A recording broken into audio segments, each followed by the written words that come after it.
Another possible foreign policy challenge for the Biden administration tonight, Iran test launching a new rocket with advanced technology. Joining us now is Hal Kempfer, former Marine intelligence officer and veteran of the Iraq War. Hal, let's start with that launch yesterday. It's been sort of under the radar. What's the play here for Iran? Are they trying to send a message? Joe, Iran is sending a big message. Basically, the message they're sending is we have missile technology. This is what we can do. They're trying to put the United States in a box. They know that our intent under the Biden administration is to move back into the JCPOA. We're putting some requirements on that. We're saying they have to go back to their commitments.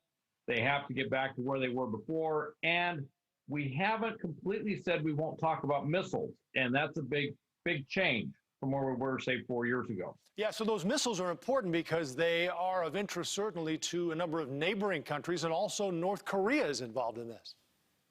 Well, Iran and North Korea work hand in glove. What you'll see is, I'm not saying Iran is a test bed for North Korean technology, but you do see the same weapon systems. We've seen that with missiles. It's always assumed there's a certain amount of information creating in nuclear technology, but also in submarines and other things that Iran uses. And so we know that that's a back and forth. What do you think happens with the JCPOA, as you call it, the Iran nuclear deal? Well, today, the Biden administration made it very clear that Iran has to go back to the commitments. They can't be enriching the uranium past the previous 3.65%. They're up to 20%. Of course, that's much below the 90% threshold for making nuclear weapons. But still, they want them to get back into full concurrence or compliance into the agreement. Then we'll talk about coming back into the JCPOA. You think this is a slow roll then? Nothing that happens quickly, they don't flip the switch? I don't think there's any flip switching at all. I think this is all posturing. And certainly, when you go into missile negotiations, they would like to say, well, whatever we have, we keep. We'll stop new missile development.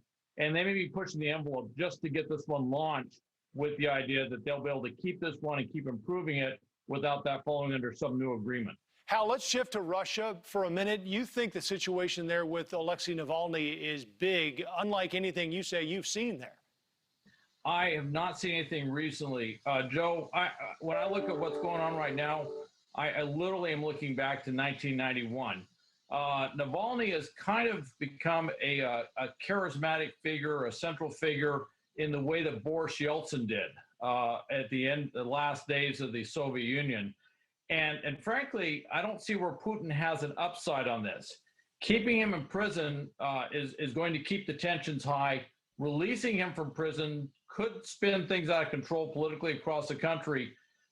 It's going to be very interesting to see what he does. Do you think this will ultimately fade away? He was sentenced today to 2.5 years. And what is or should the U.S. role be in it? I think our role is going to be to keep the pressure on. I don't think we're going to let him be forgotten, if you will. I don't think the Russian people are going to let him be forgotten. And I'm going to be watching closely to see if these protests continue.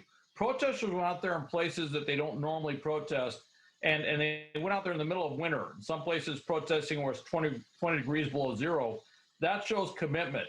And if that continues, that tells me there's a bit of a sea change in the body politic of Russia.